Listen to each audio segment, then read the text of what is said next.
Happy Hump Day. Welcome into the CHGO Blackhawks Podcast. He's never say that again. Did I lean into the hump? I'm sorry. Oh, boy. That's what you're supposed to do. Yeah. I'm Jay Zawaski with Greg Boysen and Mario Tirabassi. You see Pete Blackburn standing by. We're going to talk playoffs with him to start the show. But before we do that, make sure you smash that like button, subscribe to our YouTube page as well. Podcast listeners, like, subscribe, follow, all that good stuff. And please, please, please take 30 seconds to leave us a 5-star review on Apple Podcasts or Spotify. And here's the fun part. As long as you leave it 5 stars, you could talk as much shit as you want in the actual review. All that matters is the 5-star thing. So if you truly hate us, oh, that's good. Yeah, you can roast the hell out of us in the actual review, but just make sure it's 5 stars. So if that helps you out, if that makes you feel better about the review, please. I'll actually read those comments. Yeah, exactly. Yeah. And do the same for the What Chaos Pod on YouTube and on your favorite podcast app. And with that, we're going to bring in our buddy Pete Blackburn. 1/2 or 1/3? I would say 1/3. Sean's a big part of the show. 1/3 of the What Chaos Podcast. What's up, Pete? How's it going? What's going on? Yeah, Sean is the gasoline that makes us go. So he is absolutely 1/3 of the show. Is DJ the oil of the engine then? He's an oil man, famously. Well, we'll start here because the other day I had to tune in because of Sean.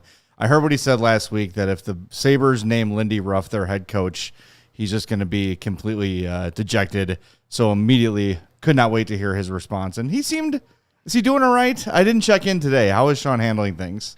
He's not being as dramatic as I would hope that he was going to be when they hired Lindy Ruff.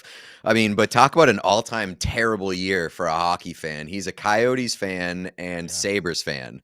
So on one side, your team no longer exists, and on the other side, your other team becomes the most embarrassing team, takes over the most embarrassing throne, I would say, of current NHL teams, and then hires a coach who is 1,000,000 years old, who actually isn't 1,000,000 years old, because we figured out that Lindy Ruff was only 64 years old. Which, does that surprise you guys as much as it surprised us? Wow. I can't believe that.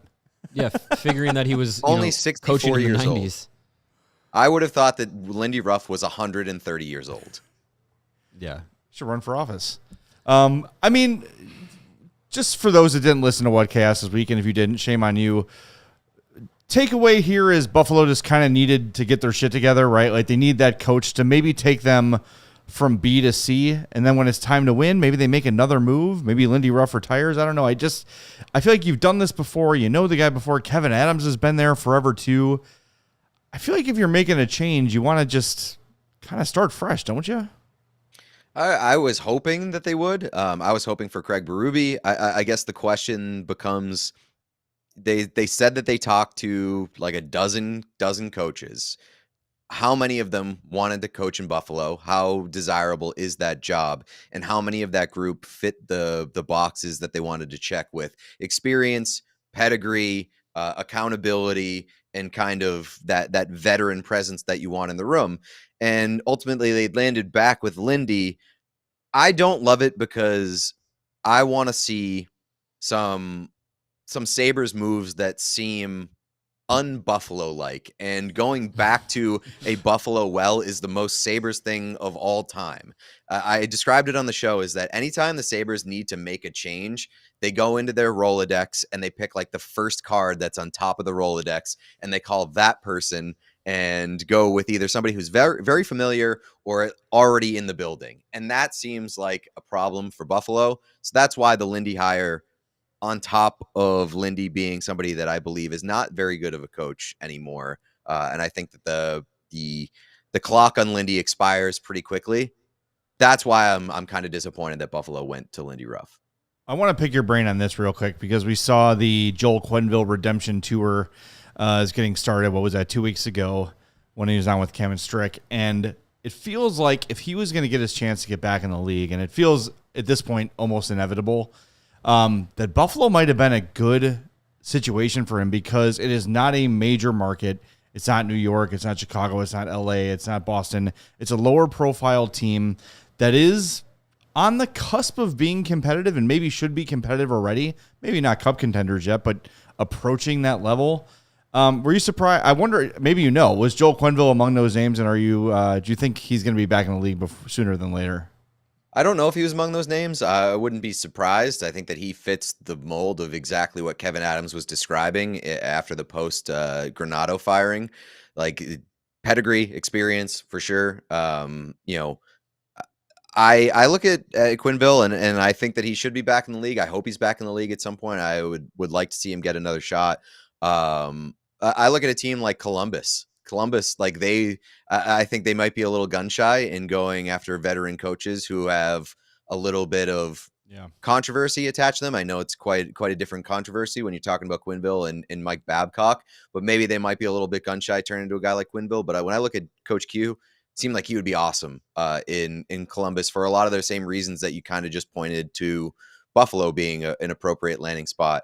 I also wonder, does a team like New Jersey go after Quenneville? Does a team like New Jersey go after Craig Berube? I think that's one of the most attractive landing spots currently on the market right now is New Jersey. That's a team that a coach can go in and have aspirations of contending right away. So that's going to be a real interesting landing spot for me. Well, the playoffs are off to quite the beginning already, and in one of the big Central Division matchups, you have the Jets and the Avalanche. NHL All-Star leader in wins, Alexander Georgiev, taking a beating after giving up 7 goals in Game 1. But shouldn't the bigger story now be that Connor Hellebuyck has given up 10 goals in 2 games of the Avalanche? Yeah, I mean, and that's pretty surprising. I don't know if it's the bigger story just because when you look at the larger body of works, you have way more faith in Hellebuyck having this be an outlier for Hellebuyck than it is for Georgiev. Georgiev has been a problem for the Avalanche, may continue to be a problem for the Avalanche. Hellebuyck, I'm not so worried about. I think that it's more from Winnipeg's standpoint, you don't want to open things up and you don't want to get into a track meet with the Colorado Avalanche because they have the higher end skill. They have guys who can take over a series. If you're Winnipeg, your calling card has been playing pretty sound defensive hockey in front of Connor Hellebuyck and elevating Connor Hellebuyck, who is already an elite goaltender, elevating him that much more. And they just haven't been able to do that through the first couple of games. Well, we have talked about this for a few years where just the quality of goaltending in the league in general is down.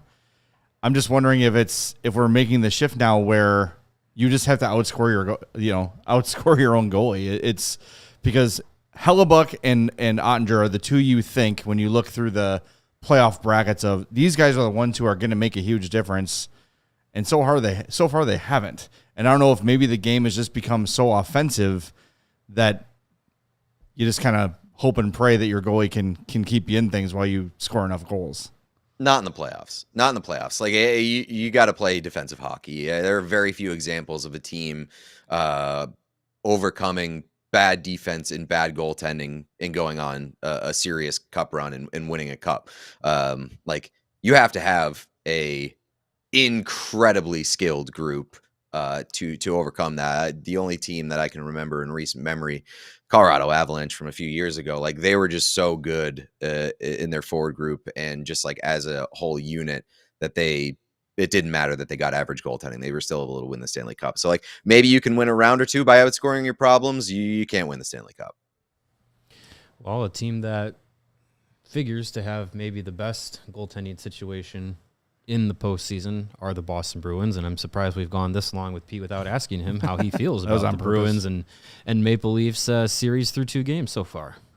It's been up and down for sure, which is kind of what I expected. You can't go a Bruins-Leaf series without getting some wild swings. Bruins obviously dominated Game 1, thought they were looked great. They got depth scoring from a bunch of guys that you would not expect. Great goaltending from Jeremy Swayman. Thought Linus Ullmark was good in game 2. That inspired some confidence. But in front of Ullmark, the team was terrible, especially for the last 40 minutes. Had no jump, just weren't winning battles. Looked horrible on the wall. Weren't physical. Weren't forechecking. Weren't taking good routes off the puck. And they got outskilled and outplayed for pretty drastically for 40 minutes. So Matthews looked like a monster. That's a bit concerning. But when you're talking Bruins Toronto, there's going to be another massive swing at some point, and it's going to go back in the Bruins' favor. You're going to say, Leafs chokers again. You set your watch to it every single time. So I would expect a nice answer from the Bruins in game 3. Do you expect them to just continue to switch off Swayman and Ullmark? I know it's kind of started to be the trend the last few years that you need more than one goaltender to kind of get you through a postseason. It's rare to see a guy get all 16 wins for a cup winner, but do you expect them to continue to go back and forth between the two, or do you think one of the two will be the full-time starter at some point? I would expect alternating until you have a really strong case for sticking with one of them, whether that means an unbelievable performance from one of them versus a horrendous performance from another one. Like I expect one of them to make a case with strong play to get the net. I would be surprised if there was a game where one of them looks so bad that you said this is the other one's net from this point on. So like I said, we've gotten strong performances from each one of them to start the series, which is a good sign. I would expect a consistent rotation unless there's a shutout in the mix. I'm like the one person in the world that doesn't hate the Maple Leafs. That's not a Maple Leafs fan. And I was complimentary of them for bringing in Domi and Bertuzzi and, I would have brought Ryan Reeves in for 1 year, not what they did, but trying to change the chemistry a little bit of the team and bring in some guys with a little bit of swag that are maybe not so fragile as some of the other guys in Toronto. And the way they responded in game 2, all 3 of those guys were a factor. Even Ryan Reeves was a factor in that game. I know it's one win. I know they might not win this series, but have you seen a little bit of a different DNA from Toronto so far? Yeah, positively and negatively, because in game 1, it seemed like Max Domi entered into game 1 and was like, I am going to be the guy everybody hates. And I think he took it too far, and his own fan base started hating him. They were like, what are you doing, you idiots? Stop. And he may have gone a little too far in that direction. He certainly reeled it in game 2. I thought he was very effective. He's been really annoying. He's just, the guy that you need him to be when it comes to playoff hockey. So yeah, their makeup is different. And that's kind of why, you look at a lot of things that are similar to years past with the Leafs in terms of they're making their money on their skill players. They're making their money on their forwards and their scoring. Their back end is the problem. Their goaltending is a big question mark. But what does have a different feel to it this year is you're not gonna bully them in a series because they have guys like Domi, like Reeves, like Bertuzzi, and I think that matters. Well, if you're looking to place any money on the NHL playoffs, especially the Bruins and Leafs series, do it through our friends at Circa Sports. You're going to love Circa Sports for their tight money line splits and low hold models, because at Circa Sports, they will strive to keep a game at a -110 split, for example, on their menu, unlike other sports books, which may have the same split at -115 or -120. And that's because Circa keeps as little money as possible on large market bets compared to their other books. The other thing that sets them apart is their high app limits. They do not limit players based on their winnings. Every player has the same limits, unlike other books who do limit winning players. Circa wants you to try and take as much money from them as possible. They also encourage bettors to download and explore all other sports betting apps available and compare the lines and see that you are always going to be getting the best from Circa. And You're also always going to be getting the best customer service from Circa because there are real people behind the Circa Sports brand who resolve issues in a timely fashion, unlike other books who use chatbots. Boo. All aspects of the app are being run by the same team that run the main Circa Sportsbook in Circa or at the Circa Resort and Casino in Las Vegas. So what you want to do is download the Circa Sports Illinois app at circasports.com/Illinois-app and sign up today. Also be on the lookout for Circa events, watch parties, and tailgates.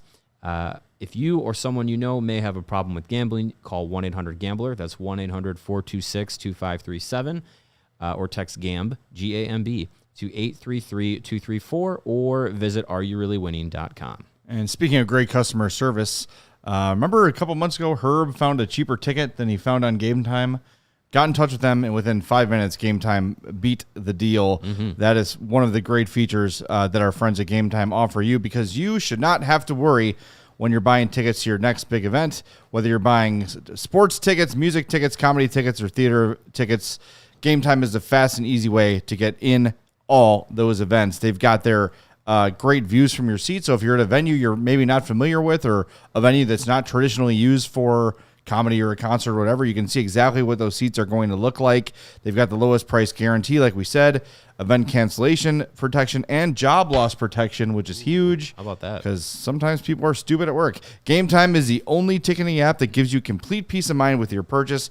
They are obsessed with finding ways to help you save money on tickets.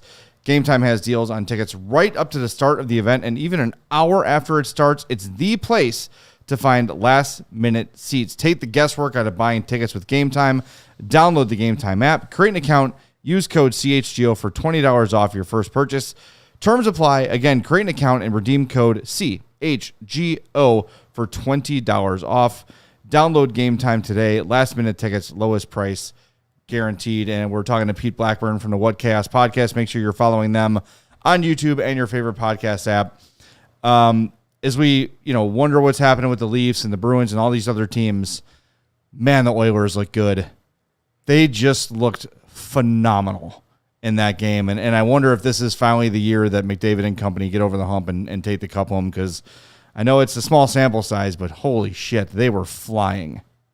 Yeah, that was as impressive a game one as you could have hoped for from Edmonton, minus Darnell Nurse scoring on his own net. You might want to clean that up. But I mean, Edmonton has a pretty decent path this year to making it happen. And I know the West is going to be tough, but they got a pretty favorable draw in the first round. And so the Kings, I could see this.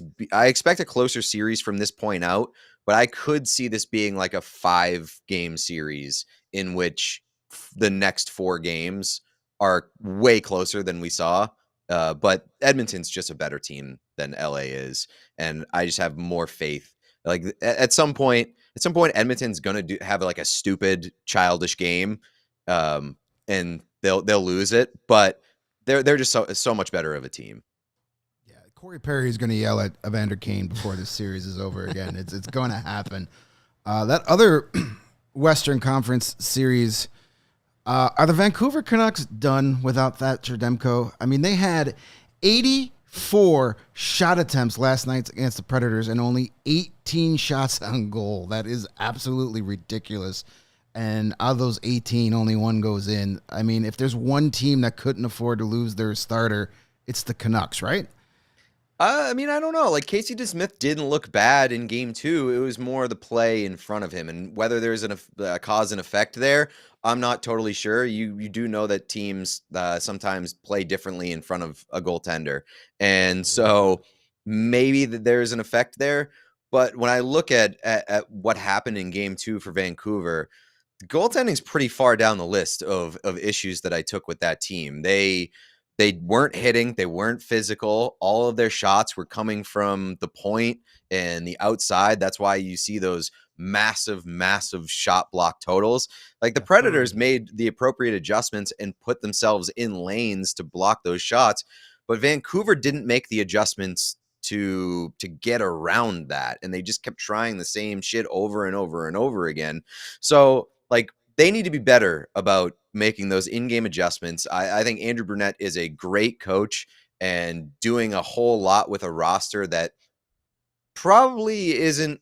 I think I would say that they're overachieving with that roster. And I really like the Predators in like their ability to grind out games and do it in a Barry Trotz-esque way, because you look at the kind of win that they got in game 2, very reminiscent of the New York Islanders under Barry Trotz, in just that they would bend and not break, and they would take advantage of the few opportunities that they had and sort of drive an opponent crazy. So I already had my concerns about Vancouver and their playoff inexperience and sort of their makeup not translating super well to the playoff game. Now, without Demko, with Elias Pettersson looking really, really ineffective and possibly injured, that's a massive, massive red flag for me for Vancouver in the first round. Yeah, you mentioned it, Pete. 30 block shots from Nashville last night. And I also think, you mentioned Vancouver's inexperience. Another thing that scares me as a playoff team is playing against a team that had no expectations, that has nothing to lose, that everything that Nashville achieves from now until the end of the year is gravy for them. That's scary too, because Vancouver's been in good position all year. They haven't been in that playoff mode where Nashville's been for a month and a half, and we saw what that did for the Florida Panthers. Now, not comparing the rosters of the Panthers and the Predators by any means, but you see that advantage that being in playoff mode for a month or a month and a half gives teams early in the playoffs. Yeah, and I think that if you're looking at the entire playoff bracket, the team that has nothing to lose is the Nashville Predators, right? Because nobody expected them to be there. They're kind of early on in their like retooling timeline. So this is kind of found money for Nashville, and there's not a lot of pressure on them, and nothing's more dangerous than somebody with nothing to lose, especially this time of year. So I think that's a pretty good point. Well, we've been already looking ahead to next season. I mean, pretty much since October, but like we've really been focusing on it while the rest of the league is in playoff mode. And I put together a list of realistic free agent targets for the Blackhawks this summer. They're not going to go get Sam Reinhart for 8 years. They're not going to get Steven Stamkos, even though we'd love to see it. Like, why not? Well, yeah, why not? I don't think why not? I don't think he wants to come here. I honestly don't think Steven Stamkos, after all those years of success, is going to be like, yeah, you know what I want to do? I want to go rebuild. That sounds like fun. So, I mean, I love it. But so I put together a list of realistic targets, both fits what the Hawks are trying to do and would be willing to come here. And one of those guys is Jake DeBrusk from the Bruins. I think he'd be a really good fit here in with the Blackhawks. Had a big game 1 in that series. But as I throw that out there, I get some blowback about, well, he disappears half the games. He's lazy. His work ethic. He's a character, blah, blah, blah. A lot of the same things people said here about Dylan Strome, but those things have seemed to disappeared since he's gone to Washington. So as a guy that's paid a lot more close attention to Jake DeBrusk's career than I have, what is your take on DeBrusk overall, and do you think he is going to be hitting the open market this summer? I do expect him to hit the open market. My big question when it comes to Jake DeBrusk and signing Jake DeBrusk is, what role do you want Jake DeBrusk to play, and how much are you willing to pay him? Those are two extremely important questions for Jake DeBrusk, because I like Jake DeBrusk as a player, but there is no question that his inconsistency is a problem, or it's a detractor. He goes quiet for long stretches, and he is somebody that it does seem to affect him, like mentally. He gets in his own head, and he has to work his way out of it. That's a problem. So, like, if you're expecting Jake DeBrusk to be a top 6 forward on a team that is going to contend at some point, I think that's not great. Like, I would much rather see Jake DeBrusk end up in a place like, say, Edmonton, which, I know that there's connections there, but like, he can just be a role player in Edmonton on a team that's contending. And I think that is a much better fit for a guy like DeBrusk versus playing an integral role on a rebuilding team. So could you're the Bruins expert, so why we're asking you, could his inconsistency be tied to opportunity, or his inconsistency in a lineup, or is it just he's a guy that just will disappear for stretches at a time? I mean, he's had a varying degree of opportunity for years in Boston, and that sort of tag on DeBrusk hasn't really changed. He goes quiet for long stretches, no matter where he's playing in the lineup, no matter who he's playing with. It just happens. All right. I might have to edit my list. Cross him off then. We'll cross him off. Again, like I like Jake DeBrusk as a player. I like him as a person, but I think you have to know what you're signing up for and how much it may cost you, especially in an open market kind of situation. Yeah, well, I mean, like Greg said, the idea is trying to be, because what happened with Dylan Strome was they kept playing him on a third and fourth line, and he wasn't checking or defending at all. And we're like, what are you doing? Well, it's not the kind of player he is. But it sounds like that wouldn't, so when Strome gets top 6 time in Washington, the numbers add up and add up and add up, but it doesn't seem like that would be the case necessarily with DeBrusk. So, I don't know. It's we heard, I don't know if you paid any attention to the end of season Hawks pressers. I'm sure it was hot news nationwide. But Seth Jones was sort of talking about it's tough to get guys on 1 or 2 year deals to really buy in when they're sort of looking ahead to their next contracts and are looking ahead to, I got to get mine. And it seemed like he was probably talking about 1 or 2 specific guys on the team, which we're still trying to kind of figure out here. But do you kind of buy into that? Like on a rebuild, this is what the Hawks are going to be doing. You've got Bedard and Korchinski and now Nazar are all going to hit free agency in 2 years. So everything's going to kind of line up there. Do you think it's risky to bring guys in on those deals, or you just got to find the right kind of guy? I mean, I think you got to find the right kind of guy, and you got to find, and I think that's kind of the bonus of those like 2 year deals is that if somebody comes in and you're like, all right, he's just here for his next contract, he's not really buying in, then it's just a bridge player. But like you can find the players who do buy into that system and buy into the bigger picture, and those are the guys that you want to stick around. There's definitely an element of truth to it, and it sometimes in certain cases it's hard to hold it against guys. But I don't think that the contract situation should necessarily prohibit a player from buying in to a system, to a rebuild, especially like if you're looking for your next contract, buying into what is currently going on in the organization that you play for is a good way to get that next contract and not have to move your crap. Like if you're refusing to buy in because a team is rebuilding, you're looking for your next contract elsewhere. And that's kind of a self-fulfilling prophecy a lot of the time.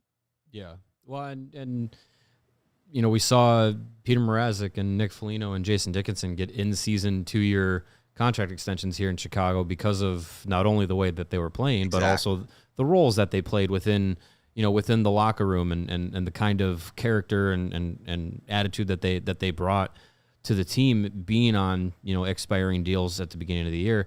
And Foligno too kind of said pretty much the same thing you're alluding to here, Pete, is that your contract situation shouldn't determine how you're going to act as a professional hockey player. Like you have to be a pro no matter if you're on a 7-year deal or a 1-year deal. Like you have to come in and accept your role. And it sounds like, coming from the player's perspective, that is something that the leadership group stressed to Blackhawks coaches and management and in their exit interviews and conversations, that they need to have guys that have the character and the attitude of wanting to come in and make a difference in a team mentality rather than an individual mentality. And GM Kyle Davidson agreed and said, yeah, like we're looking for guys that are going to start pushing this forward from a national perspective that you have of Chicago and the Blackhawks and where they're at. When the players and Davidson sound like they're saying the same things about we need to be better, can't have another season like this year.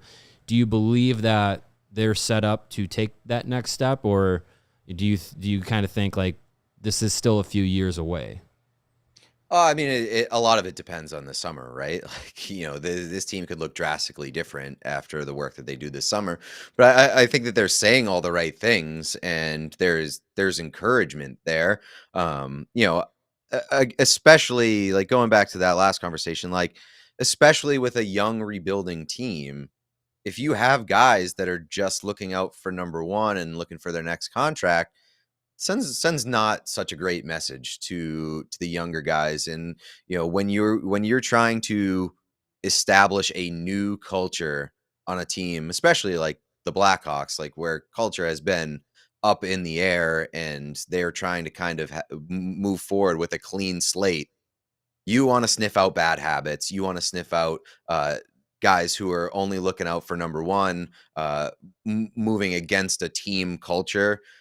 That's really important right now. And that's why I think that you're seeing, and for good reason, the Blackhawks leaning on guys like Nick Foligno, Dickinson, and those older kind of guys, even Seth Jones to a degree. Like those are the important people in laying the groundwork for the Bedard and guys around his age and setting the Blackhawks up for success long term. All right, Pete, you've been over generous with your time, man. We appreciate it. Want to let everybody know, if a game goes to overtime, what chaos is going live. Is that the plan throughout, or are you revisiting after just one game so far? No, we're not revisiting. We're moving forward with that plan. We have some funny things planned for the next overtime stream or streams, but every time a game goes into an extra frame, you'll find us live on YouTube for however long that overtime lasts, whether it's 5 minutes, whether it's 3 minutes, whether it's 4 hours. Let's get weird and let's watch some overtime hockey. I hope both early games and late games go to overtime at the same time tonight. I mean, that is chaos, and it's in your show, so let's see what happens. Yeah. I'm just hoping it's not Bruins Leafs, because you will see me in the most vulnerable and chaotic state that I could possibly be in. You're going to morph into Steve Dangle all of a Even sudden. better. Yeah. Even better. All right, Pete, we'll talk to you soon, man. Thank you. Yeah, of course. It's Pete Blackburn from the What Chaos Podcast. Make sure you're following them on their YouTube channel and on your favorite podcast app as well. And boys, I need a Coors Light because the baseball take news one of is the rolling fake in, ones. and Cody Bellinger has a fractured rib. Oh, ouch. Pete Crow Armstrong has been called up, so that's not great. So I'm going to crack one of those open when the show's over. I'm sure Cody Del Mendo is taking this rationally and in good spirits. The beer bat, I can still see the beer bat. He hasn't crashed in like Kool-Aid Man and stolen the beer bat to get over I heard this some yet. footsteps up on the roof. Hopefully God, it's- no. Hopefully it's just the workers. Well, between work and social media and the Cubs injuries and the choices life throws our way, yes? He said, I will quote him from our Slack channel, I'm going to jump into the lake, Okay. Yeah. which sounds nice, actually. Refreshing. Refreshing. Just make sure you don't do it where the Bears are building a new Probably gonna be stadium. chilly. Yeah. I mean, it's April. It's not September. It's April. It's going to Yeah. be fine. It'll be fine. Yes. And well, what PCA is like good, right? he went crashing into a wall the other day too. Oh, It's becoming geez. a trend around these stop, parts. stop crashing. They're all Eloying it. No. Oh, don't say it. I don't know where wood is. Is this wood? I don't think Oh, so. God. not. Anyway, there's a lot of things that stress us out throughout the day. And to take that edge off, go home, chill out, take a deep breath. And when you're done, crack open that Coors Light. Make the choice to choose chill. Reach for a Coors Light. It is mountain cold refreshment. It's awesome. We love it. It's here every game. It's here every show. It's in the fridge. It is fully stocked. And that's why I'm most of the time, when I'm not reading Cubs injury news, I'm pretty low-key, feeling pretty good about things. Maybe we'll crack one with Foligno tomorrow. Yeah, Nick Foligno tomorrow at noon. I'm sure he'll crack a Coors Light. It's light beer, by the way. I mean, come on. good. It's good for you. It's basically a salad. It's healthy. And when the mountains turn blue, it's as cold as the Rockies. Coors Light is cold lagered, cold filtered, and cold packaged for a smoother finish. When you embrace a chill mindset, it's a good time to choose chill and crack open a Coors Light. Coors Light is mountain cold refreshment, crisp and refreshing as the Colorado Rockies. Make the most out of the times you choose to chill. Choose Coors Light. Get Coors Light delivered straight to your door with Instacart by going to CoorsLight.com/CHGO Hockey. Celebrate responsibly. Coors Brewing Company, Golden, Colorado. Are you in the market for a new vehicle? Well, if you are, Could be. listen up, because we've got great news for you. Our partner, Ray Chrysler Dodge Jeep and Ram. Deep Breath Ram in Fox Lake is celebrating the Jeep Celebration event all month long. And you know what that means? You'll be able to rave about their savings on a wide selection of inventory. For a limited time, lease a brand new 2024 Jeep Grand Cherokee Laredo Altitude for just $439 a month for only 39 months. And if that Grand Cherokee isn't big enough for you, if size does matter in your world, check out the third row and lease a new 2024 Jeep Grand Cherokee Limited L for $479 a month for just 39 months. That's not an L. That's a big W at that price at Ray, Chrysler, Dodge, Jeep, and Ram. You'll always be able to shop one of Chicagoland's largest inventories and drive home with more money in your pocket than you'd expect. Thanks to Ray's Price Promise. Don't miss out. Shop great deals all month long and save big because Ray, Chrysler, Dodge, Jeep, and Ram. makes buying a new vehicle more affordable than ever. But that's not all. Just for listening, you beautiful, wonderful people out there. What about me? And watching. I mean, sure, you can't All do right, it. cool. You don't fit under that category. But you, too, can get a free oil change when you mention CHGO at the service center or mention CHGO when you book online at raycdjr/service. But you have to schedule before April 30th, and that's right around the corner. So if you're in the market for a new vehicle and you have to check out the team at Ray, Chrysler, Dodge, Jeep, and Ram because they're the only team we recommend. Visit them today on Route 12 in Fox Lake. For more information, head over to raycdjr.com. Serving the community since 1963, and they're fine with the old roads. Yeah, they don't need to find anymore. No, because you got a Jeep. It can go That's off-road. right, off-roading. Yes. Can we just get Borat going? Is that how will we get pulled off YouTube for doing that? I don't know. Well, I don't think he's saying Ram in that Well, quote. he's referring to it as a hram. It's what it sounds I don't like. think Borat copyrighted the Kazakhstan accent. I don't think he has. That's true. I don't think you can do that. So we could My probably get away wife. with it. That's it. All right. Well, hey, we got some actual Hawks news. I'm telling you, the offseason happens, and somehow Hawks news continues to come in. It is official, not a surprise, but it's official that Seth Jones and Alex Vlasic will partake in the Men's World Championships coming up in May. Yeah. Team USA. Woo. The first 15 players were announced for Team USA's roster. It's a pretty good Group, it's actually. a solid group. Like compared to, other World Championship rosters that Team USA has sent before, which sometimes has college players, unsigned college players, sometimes has AHL players or NHL veterans who are on non-playoff teams that they're like, yeah, I'll play a couple more games. This is a star-studded list. The forwards group, Matt Boldy, Cole Caulfield, Joel Farabee, Johnny Gaudreau, Luke Kunin, Dylan Larkin, Shane Pinto, Brady Tkachuk, Trevor Zegras, the defensemen, It's true. Luke Hughes, Seth Jones, Jake Sanderson, Alex Vlasic, and Zach Werenski, and the one goalie listed so far, Alex Lyon. Those are all established upper echelon NHL players. Yeah. And Except for again, Zegers. except for who? Zegers. He's Well, yeah, He's a sure, bum. sure. So I mean, look, like this is a Team USA team that, winning gold at the World Championships is not as it hasn't been looked as prestigious as it does for the European teams that compete each year. But man, credit to Bill Guerin as GM of the Team USA for the Olympics coming up. He said, do not slight your invitation to the World Championships if you want to be, have a upper hand in being considered for the Olympics. And all these players are probably taking that to heart, and they're going to be there in Czechia. Yeah, Wow. it's no coincidence that the level of player going to Team USA rises when all of a sudden the Olympics are back and the four-nation face-off next year. It's no coincidence that these guys are like, okay, cool, let's do this.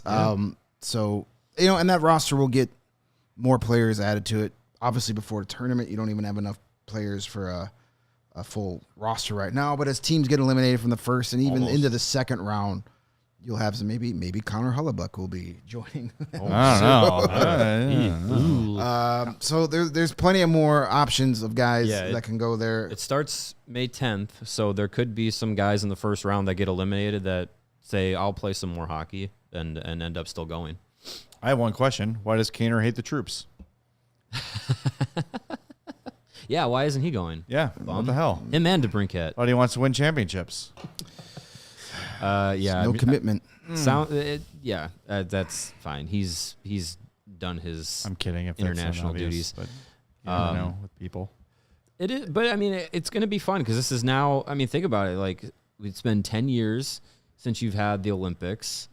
There was I think it was like the 20. Crazy. I want to say 2018 World Championships that had Kane and DeBrincat both there.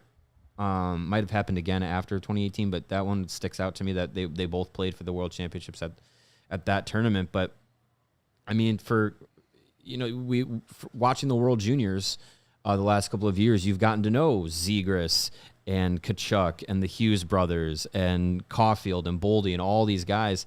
And now finally they're getting into their professional careers and you can get them onto these bigger stages. And you hear about like the resurgence of USA hockey and how it's closing the gap between them and Canada and the rest of the world and all this stuff. And in some cases expanding their gap in talent throughout the program. Like now you can finally see it on these like biggest stages of the men's game. And I'm excited. Like this is the first World Championships. I'm actually like excited to see what Team USA does, not just like, oh, there's a couple guys here that are intriguing. Yeah. Well, we had Seth Jones mention this on Saturday in the end of season presser, talked about the opportunity of playing with Alex Vlasic at the Worlds.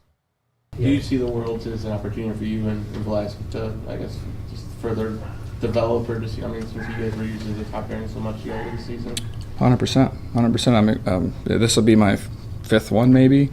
I'm excited for Vlasic that it's going to be his first one, and I'm not sure if we're going to play together or what the deep pairing is going to be there yet, but I'm happy that he can kind of keep growing his game on the world stage and put the USA sweater on again. And it's always an honor to go over there and play for your country. It doesn't matter what term it is or what time of the year it is. But yeah, I would like to keep building chemistry with him. I think even right now, toward the end of the season, we knew exactly where we were on the ice, whether it was offensively or defensively, and I think he took it.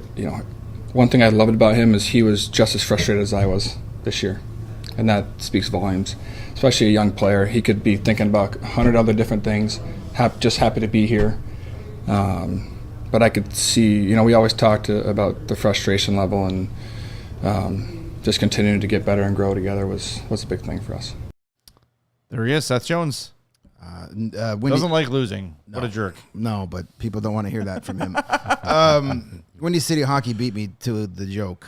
No Brock Faber at the World Championship, so even his own GM thinks he's overrated. So there you go. You would think Bill Guerin would want his own guy out there, but he's got Matt Boldy, who Matt Boldy might be one of the most underrated I like Matt players Boldy a lot. in the league.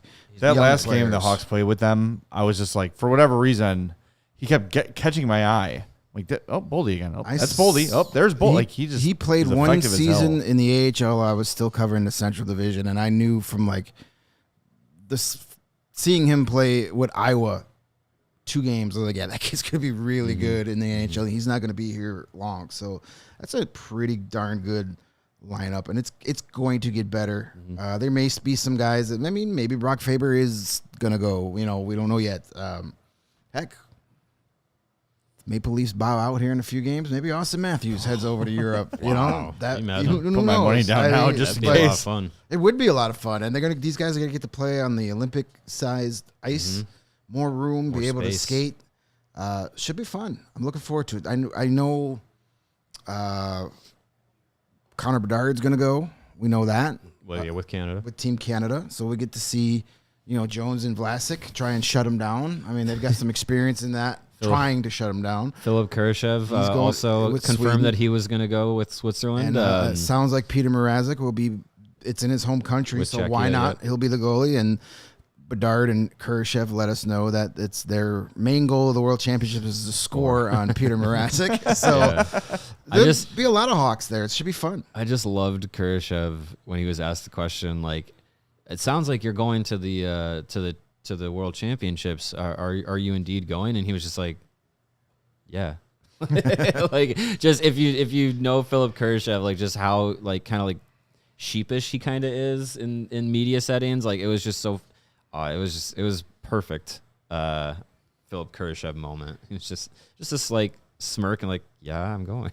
Yeah, of course I am. Oh, it was good. Why It's good wouldn't I? stuff. But yeah, it'll be fun, and hopefully, Rockford has a long postseason, so Lucas Reichel won't be going to play with Germany. But in the hopefully unlikely case that Rockford is out early, it is a possibility that Reichel will go and play for Germany as well. Because that's not far from home for him either.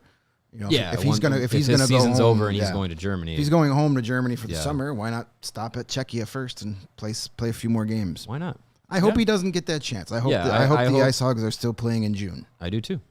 That would be nice. This thing. All right, will we get got some real Patrick gnarly. Kane news, but first, what's with the likes? We have a lot of people watching and not a lot of likes, so let's do a like spike in honor of our pal Pete Blackburn. In 3, 2, 1, like that video right underneath the play button. Ram Make sure that you're button. subscribed to the YouTube page as well. We got to get more likes My than YouTube that. went Come back on. to the old YouTube. Oh, there's got to be a way to fix it, I hope. They went back. Yeah, because if you have this I went newfangled... to take away the chat to hit like, and it wasn't there, and I realized it was back Oh, under man, the video. I gotta figure out how to make that happen, because I got the new one and it sucks. My like is there. Yeah, and they might have just reverted back. Maybe everybody hated it, and they said, "Hey, Oh Hey, wait, that's Cole Komet. companies Never mind, don't I'm on the care. wrong Remember screen. this thing that wasn't see? broken? Why back did you where it fix it? was. Yeah, you're right. all right, Excellent. crisis averted." Thank you. I liked it. Thank you, Tube. And so while you're liking it too, also set yourself a reminder on your phone in case you don't get the notification from YouTube. Tomorrow at noon, Yes. we're going to be on with Nick Foligno. He's going to be here in studio with us, hanging out, wrapping up the season, sharing his thoughts on the end of the year. So that should be good stuff too. We'll try and get names out of him for. Yeah, we're going to make him talk shit about teammates. So Maybe Tyler former Johnson. Bark twice if it's Taylor Radish. So yeah, he won't be doing that, but he's always great. It'll be our last official visit of the year. So make sure you're there tomorrow at noon on Thursday, April 25th, noon Central. I'll do my best to get us actually on at noon. I do have a doctor's appointment at 10. I don't want to hear it. We'll see if I'm. How long of a doctor's Our show is more appointment's it gonna important than your be? health. Well, you know, you never know if you're going to be stuck sitting there waiting. And Get there early. Don't they know who you are? I know, and what right? you do. Get there early and then huff and puff in Serious. the waiting room. Yeah. Here's how you save time. Here's how you save time and fast track it. Show up already wearing a hospital gown Yeah. Yes. Or that'll get and it done. nothing else. fake a heart attack. Fake a heart attack. Yeah. There's Yeah. so many ways. Bring in some bacon from Charlie to bribe him. It's not a bad idea. I just finished up my last bit of bacon from Charlie. So. Well, he said he's sending some for Nick tomorrow. We'll hope it gets to him. We'll see how that goes. Anyway, let's see what Patrick Kane had to say today. He tweeted, "It's big news." I can't see that this far away. It says from Patrick Kane at 88P Kane. Thank you, Red Wings, my teammates, coaches, and all the fans of Hockey Town for welcoming me and my family with open arms this season. This past year gave us memories we'll never forget. The work doesn't stop. Hashtag LGRW. He gone. Yeah, pair that with his with his end of the year media availability and the Detroit Red Wings Patrick Kane, as many seasons in Detroit as Marian Hossa, so we'll be able to forget he was ever a Red Wing pretty quickly. I already have. Yeah, yeah, he's gonna be one of those guys that like 10 years from now, you're gonna like look up his stats to write like a remember when article, and you're like, oh yeah, he played for the Red Wings. I totally forgot about I think that. the Rangers Or the might be Rangers more. is- Yeah, that's the going to be Rangers more gonna be of the- Rangers, it was a Well, shorter time. Not really for Blackhawk fans because he Yeah. got traded there. Right. He was traded to the Rangers. They're probably the rest of the hockey world will forget the Rangers because that was shorter and not nearly as successful. Even though the Red Wings didn't make the playoffs, He actually played in the Kane had- playoffs with the right, Rangers. But I mean, he did everything that he possibly could to get the Red Wings to the playoffs, and they missed, and it broke my heart in two. Yes, it sure did. Yeah, very but crushing. when you and then he's not saying it, he's not coming out and saying it, but he pretty much is. Just That sounds That's like a good a- one. when he said after that's that a- loss, That's something you say as you wave goodbye and close the thanks door. for the memories. Not Yeah. hey, looking forward to next Fall Out Boy. season. They after that last regular season game, he started referring to the Red Wings as they and Past them, tense. and they have a bright future, and like things are Be going to go exciting well for for them. them. Right. Yeah. That's a guy that has got one foot out the door and is just waiting to pack up the rest before he leaves. He'll hit the open market, and that'll be He will. that'll be interesting. He will be out there. I still think there is a extended stay in Las Vegas in Patrick Kane's future. A residency, if you will. Yes, he'll be doing a residency at the T-Mobile Arena for possibly 2 to 3 seasons. He can sign with them. What would really help is if he signed with them and then was like, my hip. Right. Missed the entire regular season. Hey. And then the final day before the regular season finale, he'll be like, you know what? The hip, it's feeling a little bit better. I'm going to get back on the ice. And then right before game 1, he'll be activated. So they can sign him to whatever contract he wants. Yeah, they always figure Stay out a way. healthy and then come in for the playoffs. They always find a way. And Tanvir's 12 asks about his dad. It's Vegas. Get him the hangover suite for the season and let him just hang out. Sure. I'm sure Patrick Kane's dad would have no problem living in Las Vegas for 9 months of the year. Sure. I'm sure he would have zero issues with that. He could not tip plenty of delivery people. Exactly. Is that the rumor? That was like before the cab incident. I was working at Channel 5 and that was near the tower that is named after some asshole. And there was a pizza spot inside Tribune? there. Yeah. There was a pizza spot inside Tribune. there. What do you have against Pete Wrigley? Screw you, Pete.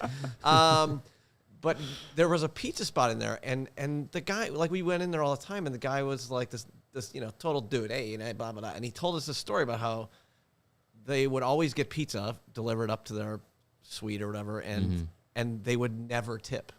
It would be like $41.69, nice, and they'd give $42. So That's a well, tip. that's a tip. That's a privilege to deliver to the Kane family. right. Yeah. Right. I mean, take this with I whatever. mean, you're grain of lucky. salt, but You're then- lucky they didn't beat you up and not pay you at all. I'm just saying that then the cab thing happened like a year later. I was like, oh, remember when that guy told us that? You know, if he tipped more, he would have been captain.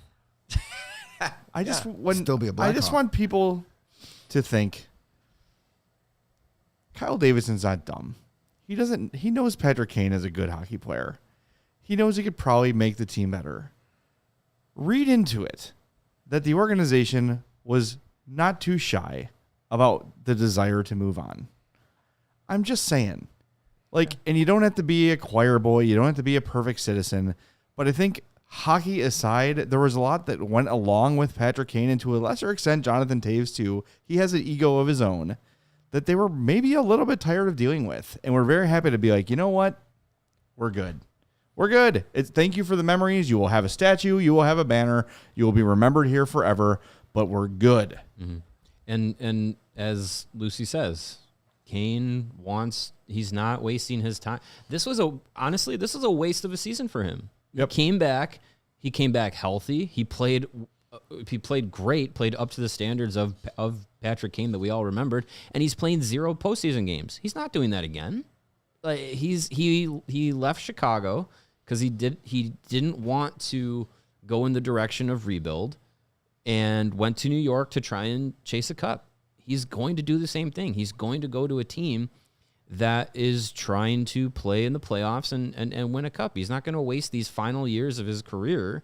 You know, he had the surgery, hip resurfacing surgery, a surgery that most players that have also had it don't play to the standard that he did this year. Yeah. He didn't do that just to come back to Chicago and handhold the next generation through non-playoff years. Like, he's going to try and go and win a Stanley Cup. So it's the reunion in Chicago is it's not the time for it. If he's still playing in 2, 3, 4 years, and Chicago is at the cusp of, being a contender, and he wants to have one last hurrah back in Chicago, sign a 1-year contract as Or a as one-day as contract. a super old veteran, and play one more year in Chicago and try and go for it. Pull a Dennis Savard. Yeah, he's Right. gonna get his flowers one way or the other. He's already Yeah. gotten them.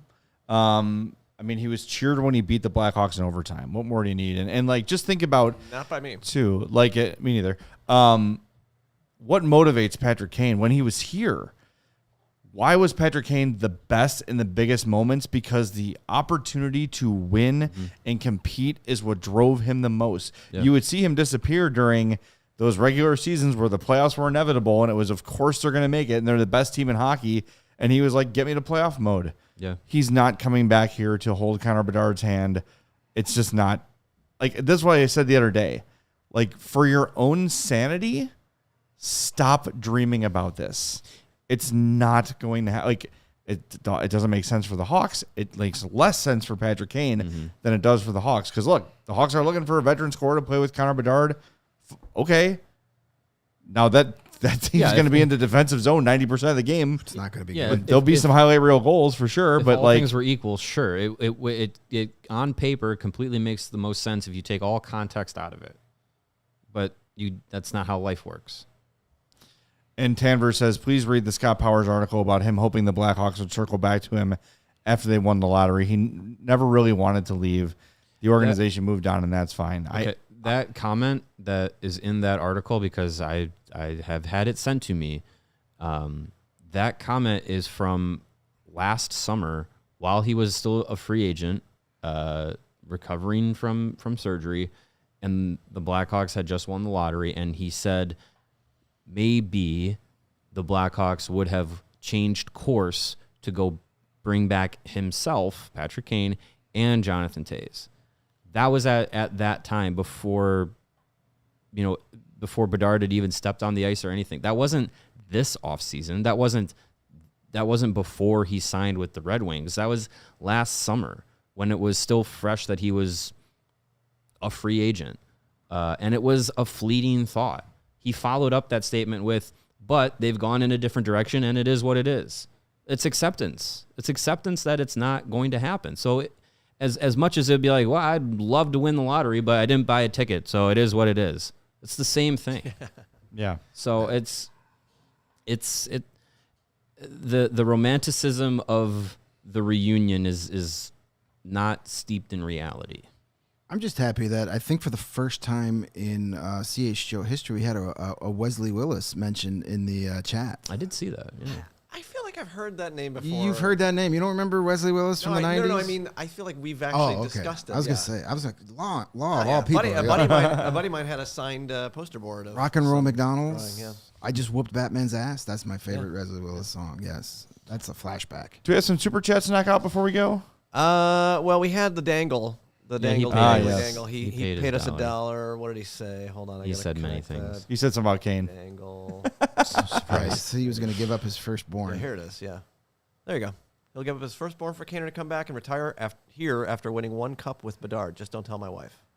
Yeah. Yeah, you just got married, too. These are not statements you need to be making. It's not a good statement to make. Yeah. And you paid for that, too. $1. Paid $1. Your wife's going to look at that bank account and be like, what's this $1 for? Oh, I should go watch that episode. And then you hear the door slam and the car peel away. Any quick thoughts on David Quinn getting the axe today for the Sharks? That was surprising. That was a little bit surprising because they certainly weren't trying to win. No, I'm not sure what he was supposed to do with that roster. Somebody asked earlier in the chat if that affects Richardson. I mean, as we've said numerous times the past two seasons, once there's a roster with some expectations, that's when you judge Richardson. Like and if this upcoming season, if there's Justin asked the question earlier, if they go out and improve and they bring in some veterans and they're supposed to be at least a 70 to 75 point team and they stay healthy and they still finish with 53 points, then okay, you have those conversations. Yeah, definitely. But you can't judge him on the rosters and the health of the last two seasons. And I'm kind of surprised Quinn got the ad. There must be something behind the scenes. Maybe they got somebody they want. That or Joe Quenneville. Maybe the players, maybe in exit interviews, too many players are like, yeah, this guy's too much of a hard ass. We don't like playing for him. And, the players are going to be there for a long time. So maybe, help them out more. But I'm sure more will come out on why that happened. But it's not his fault that they were so bad. Look at that roster. It doesn't make sense for it to be a results-based firing. There has to be something else behind it. Well, look, like we clearly learned Saturday that there were some things that Luke had done during the season that the veterans like kind of questioned, like, hey, our practices are maybe a little bit too easy. They're a little bit too long. And Luke took that feedback, and so did Kyle Davidson. Said, cool. Next year we'll adjust. We'll have a little more intensity, a little bit shorter. That's what you want to see. That's what you want to see from your coach is the willingness to listen, the willingness to adjust, not to be pushed around. But when you have guys like Jones and Foligno and Dickinson who have been around and have earned their reputations, you want to hear what those guys have to say. Yeah. And Nick Foligno has played for a lot of different coaches. And he knows what works and what doesn't. And played with Luke Richardson. Yeah. And Richardson too has said that he trusts the veterans on the team. He trusts anybody on the team to have the pulse of the team and to be able to, have the players in the locker room speak for themselves and have that communication then with the coaching staff, not necessarily to have it be, coaches up on high and what he says goes no matter what. Like he's got the mindset of being a collaborative effort and allowing the players to have the runway to say like, hey, like we think our group would benefit from an off day, or we need harder practices, or whatever it is. And he's going to take that to heart and put into implementation. So I think for Richardson and for Davidson next year, I think we're at the season where criticism, critiques, expectations, they're all on the rise now, because as they have laid out last weekend, seasons like this aren't acceptable anymore. So if there's another season like this next year, accountability is going to need to be taken. And I think that was, calling it a shot across the bow is a little dramatic and probably overstating it. But when Kyle Davidson was saying we can't finish this badly again, don't think that part of that was not aimed at Luke Richardson too. Is saying, you've got your excuses. We know the team is not achieved, but this is unacceptable. We cannot have another year like this. Yeah. So we'll see. I think that if next, like you said, if next year ends like this one, Luke Richardson will very, very likely, maybe not likely fired, but they'll be thinking about it. They'll certainly be thinking about it. Yeah. Yeah. Because coaches are hired to be fired. And did he get a 4-year deal? I think it was 3. I thought it was 5. I thought they gave him a longer deal to make sure he was there through the rebuild and when they're ready. 4 years. 4-year deal. 4 years. Yeah. 4-year, signed in June 2024. We had one comment earlier about if we still want Mitch Marner on the Hawks because he's, quote, ineffective or invisible in the playoffs, whatever it was. I'll take Mitch Marner on the Hawks. I'll still take Mitch Marner. He's a non-factor in the playoffs. Yes, 47 points in 52 career playoff games. What a non-factor. Sucks. What a ghost. He's had 2 bad games because he's playing with bums on his line, but 47 points in 52 games. He had 14 points in 11 games last year. Such a non-factor. Is someone asking where I got my sweatshirt? Yes. I forget. I just Google shirt. Here, I'll do it right now. I think it's called Market. Marketplace? Marketstudios.com is where I got it. I will warn you, it was way too expensive. I've never spent this much on a sweatshirt before. But Looks good, though. Yeah, it's the Grateful Dead and it's hockey. It's like, hey, Jay, we made a shirt for just you. You have to buy it, okay? Yeah, but none of those sticks are broken. I know. Well, maybe they break as time goes on. As soon as That's you shoot. true. They're all Sherwoods, yeah. They all break when you have an open one-timer. Right, they're not Yeah. shooting at. They're dancing Likely. onto the ice. Cool. And if you like Greg's sweater, you can get it at the CHGO locker. Yeah, I like that much better. That's a good Pizza call. box. Wow. This is my favorite hoodie of all time. And You I'm told not me that. saying- It's cool. I'm getting I one. love it. I love got the t-shirt. I love soft. the It's not that off-white. heavy. The cream color. Yeah. I look forward to it eventually becoming a tie-dye with pizza stains on it, too. No, Yes. well, I mean, Yes. it's a pizza box, so it's only natural to have It's just pizza like green, stains. the grease marks. Yeah, there'll eventually be some grease stains on Yes, and no strings in the hoodie. I'm Yeah, a all big right. fan of that. it. Oh, No you strings can't pull it. Can't pull it strings tight. attached. You got a Right. stringless hoodie, too. I'm not 4. I don't need to pull my hood tight. I do. Well, when the playoffs come around, Well, then I've got playoff hoodies for There that. you go. Then. Yes. and if you like mine, you can go to your local Goodwill and get one for $5. Ooh, nice. All right. Thrifting. All right, well, that's more than an hour. So We're contracting. we're running low. We're So leaving. smash that like button for us. Nick Foligno tomorrow. Tomorrow at noon, Nick Yes. Foligno. Don't miss it. Fliggy. It's going to be a good time. Thanks to Law for running the show. Thanks to Pete Blackburn for coming on. Make sure you're following and listening to the What Chaos Pod. Make sure you check out their YouTube too. If you're a podcast listener only, their YouTube's got a bunch of like bonus content, extended interviews. It's great. Check it out, What Chaos, and we'll talk to you tomorrow at noon with Nick Foligno on the CHGO Blackhawks Podcast. We all silly like the mayor.